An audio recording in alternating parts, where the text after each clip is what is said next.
In this video we are going to discuss the income Catch-22. So if you haven't read or don't remember reading Joseph Heller's book from 1961, Catch-22, a definition of Catch-22 is a dilemma or difficult circumstance from which there is no escape because of mutually conflicting conditions.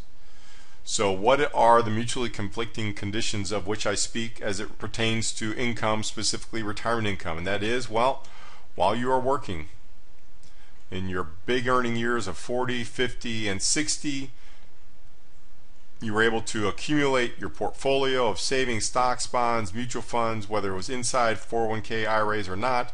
And then finally, sometime in your 60s, you retire and you're looking to take income off of your assets.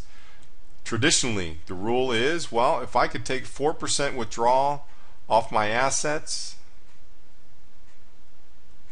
plus what I'm going to get from Social Security and maybe a pension, then everything's going to be okay. Well, what's the other side of this equation? The other side is what's going on with interest rates. So here's the 10-year treasury. You can see I've shown you a graph back to the early 60s, and here's current time, fourth quarter of 2013. Here's the bull market we always talk about from early 80s, 1982. This decrease in interest rates was a bond bull market. As you can see, during your 40s, 50s, and 60s, during this time period right here, as you looked at interest rates, it was easy to calculate and see why the 4% withdrawal rule made sense. You could do 4% very conservatively using U.S. Treasuries. You wouldn't even have to take any risk in doing it. But that's not where we're at. Right now we're looking at a 10-year Treasury of 2.60%. The challenge is we are not at 2.6. You need to be at 4%. So if you're going to have money in fixed income waiting for this to happen, you're looking for the interest income, that's what you're waiting for. Here is the mutually conflicting condition, and that is this teeter-totter right here. If this is interest rates on this side of the teeter-totter and bond values on this side, as interest rates go up, bond values go down. That is a mutually conflicting condition if I ever saw one.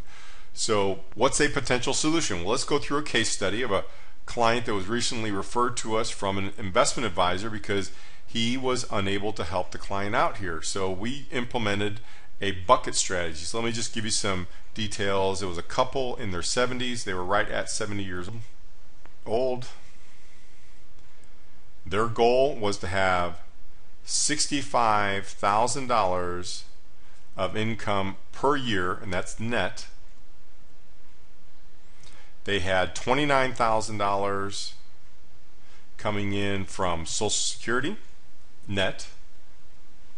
So we are looking for another $36,000 of investment income in order to make this happen. On the asset side, they had a little bit over $1.5 million in all savings. It did not include their house, so this was actual investable assets. So if we did the traditional math of 4% withdrawal, well, first of all, we would never put all the assets into bonds, but if we did, I just want you to see the numbers. If we put all of it in at 4%, that would equal $60,000 gross and $45,000 net income. So you can see the dilemma here. We need 36, we could get 45, but that would be putting all the money at 1.5, and then the bigger question is, where are we going to get 4% on a reasonable risk spectrum? So you can see the dilemma, you can see the Catch-22. So what we devised for them was a 3-bucket strategy.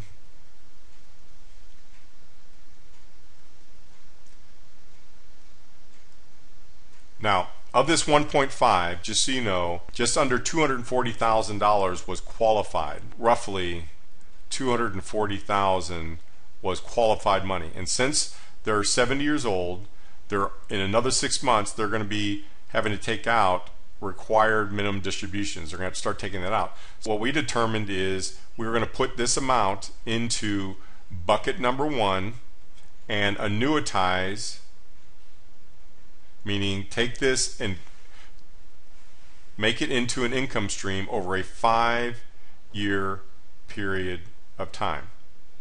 So the 200, actually technically it was 235 and change, so $235,000 here, annuitized to give us income 1, 2, 3, 4, 5 years, and that income was $35,750. Within $250, we were able to meet their investment income goal over the first 5 years. Then we designed a second bucket. And in that bucket, we did what's called a 5x5 strategy. We put $207,000 into an annuity and let it accumulate for 5 years. Why? Because we were getting 5 years of income right here. So we have 5 years to accumulate, and over that 5 years, that 207 would grow to 263,000, and then we would annuitize over a 5-year period of time at a rate of $40,450. Why the higher amount? Well, inflation, right? No fun being in retirement and things are becoming more expensive and you can't afford to keep up with them. So in this situation, we accumulated for 5 years and then we turned income on for another 5 years. Then bucket number 3, you guessed it, we did a 10x7 strategy, and I'll explain why that is. So in this 10x7, we accumulated we took $292,000 and let it accumulate for 10 years, and over that 10 years it grew to 406, and then we annuitized over a 7-year period of time at a rate of $45,000, which again, a little bit higher, more inflation. The only reason we use 7 years versus 5 is this particular annuity had the best payout optimization doing a 10x7. I don't want to get overly technical in there, but let's look at the math here of what we accomplished. Here is a 70-year-old. 70-year-old that needs $65,000 of income, $29,000 is covered by Social Security. We need to make up $36,000 of investment income. So over a 17-year period of time, 17 years, this is going to take them to age 87. We've been able to accomplish their income goal and give them an inflation hedge each and every year. But what did this total? This totaled $734,000. What happened? Remember I said they had 1.5. What happened to the other 800,000? Well, it stayed with their current investment advisor, because this investment advisor was very good at this portion, growing the money. They needed our help on the income side. So all we said to the client is, look, use the Rule 72 with your current investment advisor with the $800,000, and the Rule 72 is that you divide whatever your return is into the number 72, and it'll tell you how long it'll take for your money to double.